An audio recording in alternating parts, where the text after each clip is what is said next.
Hey folks, how y'all going? I thought I would very quickly talk about police powers, equity and bias because this is one of the things that's quite closely related to what we're talking about this week in relation to police powers, roles, duties, functions and so forth. So I've used here on the first slide here a little infographic that talks about people that were arrested in New York City at a particular time. Stopped. So one of the policies in New York that's used by NYPD, the New York Police Department, that is subject to a lot of criticism is what we call the stop and frisk powers, right? So someone did a research project on stop and frisk powers, and this is what they found. In January to June 2009, NYPD stopped a total of 311,646 people. 273,556 of these people, so 88%, were not arrested or given a summons, which demonstrates just how ineffective this type of stop and frisk process is and what a colossal waste of time it can be for police officers. 163,000 odd of these people who were stopped were black.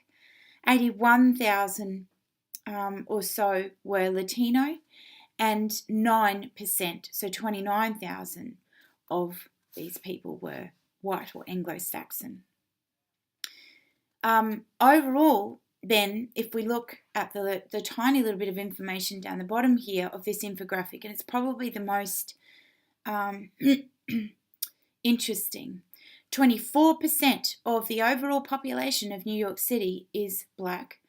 28% of the overall population of New York City is Latino, and 35% of the population of New York City is white.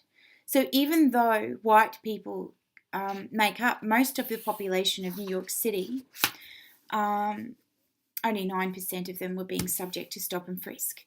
So that's a fairly significant human rights issue. And we've got substantial research now that talks about how the power to stop and frisk has been misused by police, particularly in American context. We haven't focused so much on that in Australia.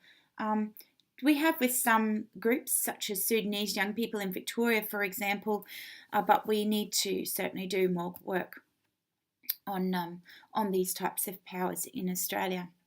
But this gives you a sense of how notions of bias can really impact upon what happens when it comes to policing work. Often we'll see police officers using this notion of what they call reasonable suspicion.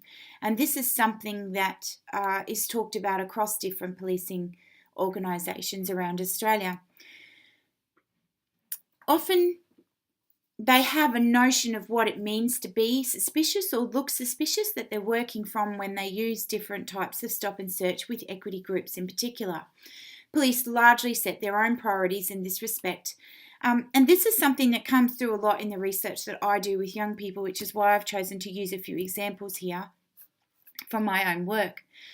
Suspicious is such a great term. It's like when your parents say nice. Nice can mean so many things. Mum, I'm going to get a tattoo. That's nice.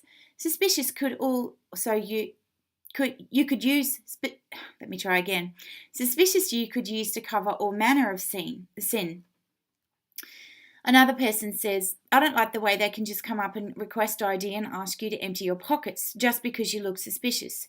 If you go into work, you get pulled up, if you're a couple of minutes late, then they're making you half an hour late for work because they've been pulling this person up quite a lot on his way to work apparently.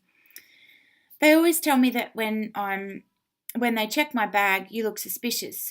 They just search my bags a lot because basically I look suspicious. So this was a very common experience for these young people, and they really didn't understand how they looked suspicious. Some of them did. Some of them said, well, I dressed in full leathers. I've got a fairly substantial blue mohawk, that sort of stuff. But a lot of the other young people genuinely didn't understand what the police motivations were around this notion of looking suspicious.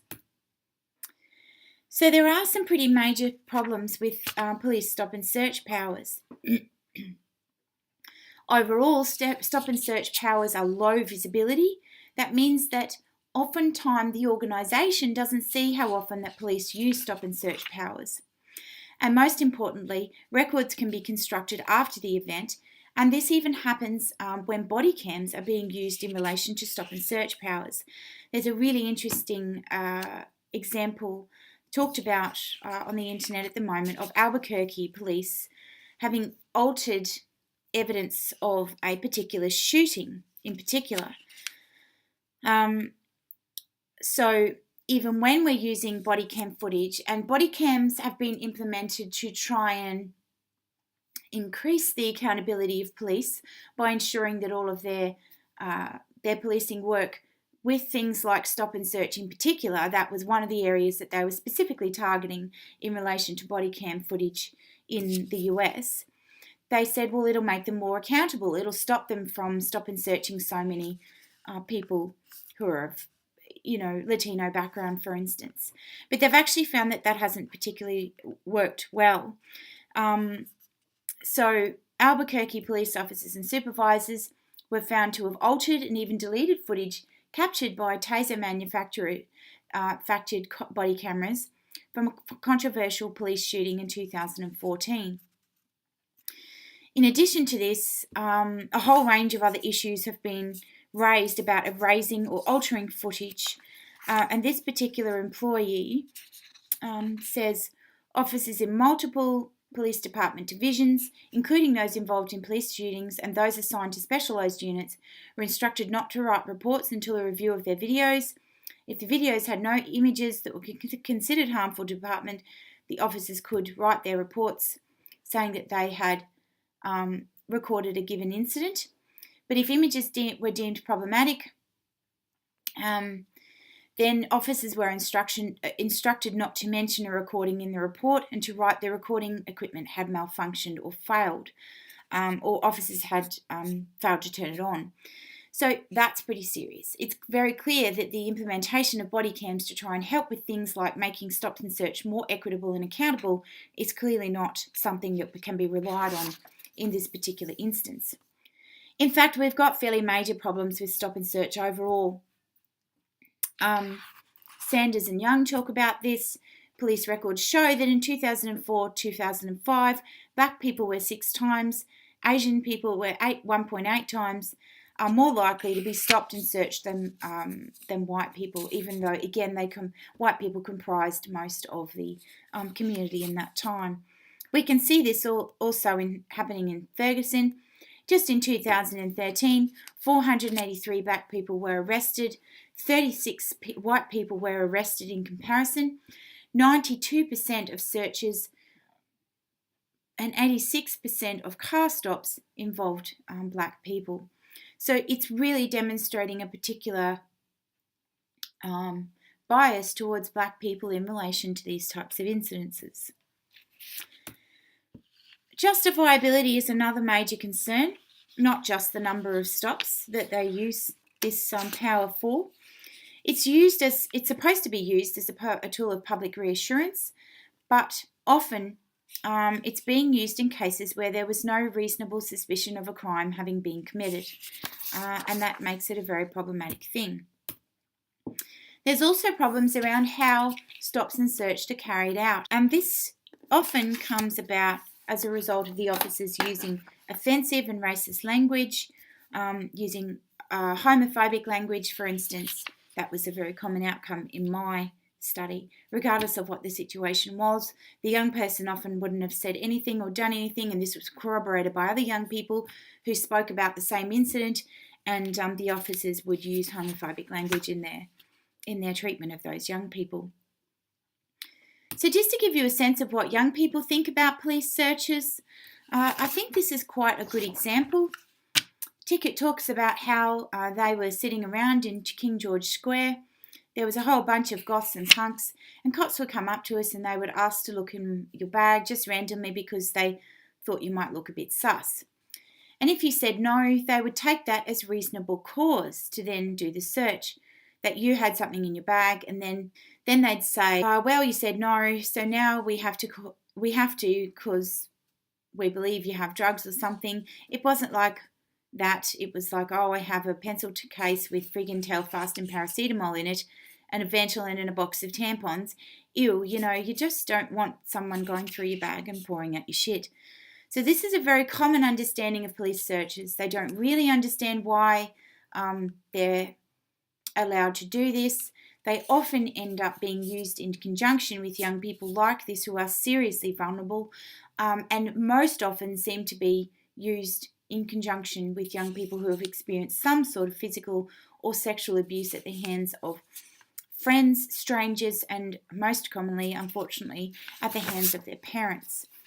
So if a young person is in that state of mind and a police officer wants to search them, having pat-down powers and being able to go through their stuff is a serious invasion of their privacy and human rights.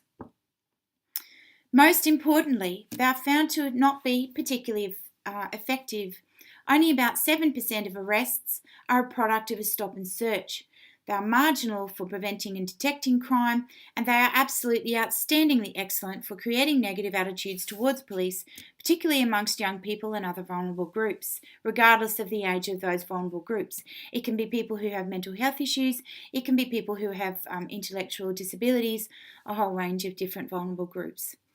And unfortunately, these are the groups that are most often victimised and in need of police assistance.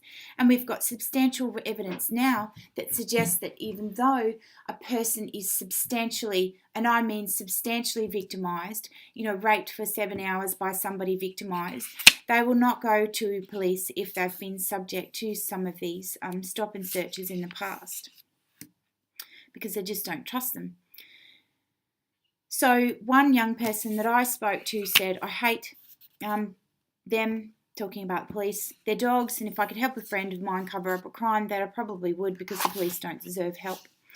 So in these types of circumstances, it quite clearly highlights the inequities and the biases that can come out of different forms of stop and search powers, because ultimately police are there to hopefully help and support victims of crime, and if they're not willing to come forward and seek that support from police because they've been subject to negative interactions with police involved in these stop and frisk or stop and search powers, then police are effectively defunct.